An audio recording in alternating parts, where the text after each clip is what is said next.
Now, I'll tell of the Battle of Hastings, as happened in days long gone by, when Duke William became King of England, and Harold got shot in the eye.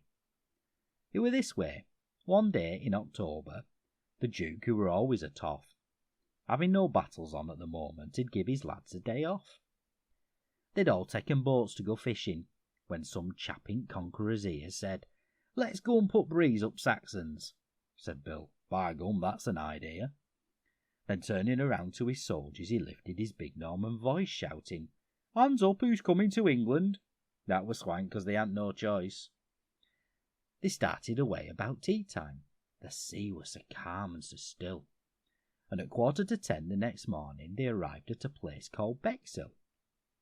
King Harold came up as they landed, his face full of venom and hate. He said, "If you've come for regatta, you've got here 6 weeks too late."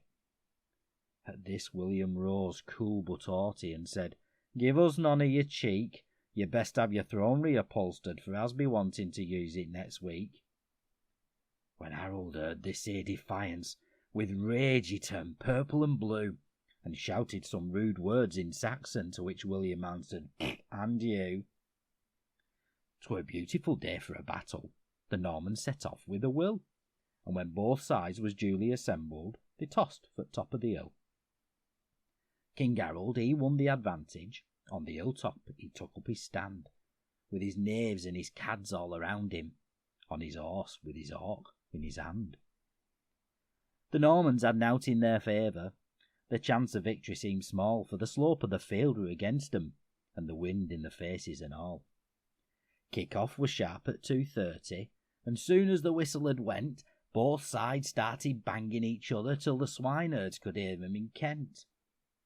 The Saxons had best line of forwards, well armed both with buckler and sword, but the Normans had best combination, and when half-time came neither had scored. So the Duke called his cohorts together and said, "Let's pretend that we're beat. Once we get Saxons down on the level, we'll cut off their means of retreat." So they ran, and the Saxons ran after, just exactly as William had planned, leaving Harold alone on the hilltop, on his horse with his hawk in his hand.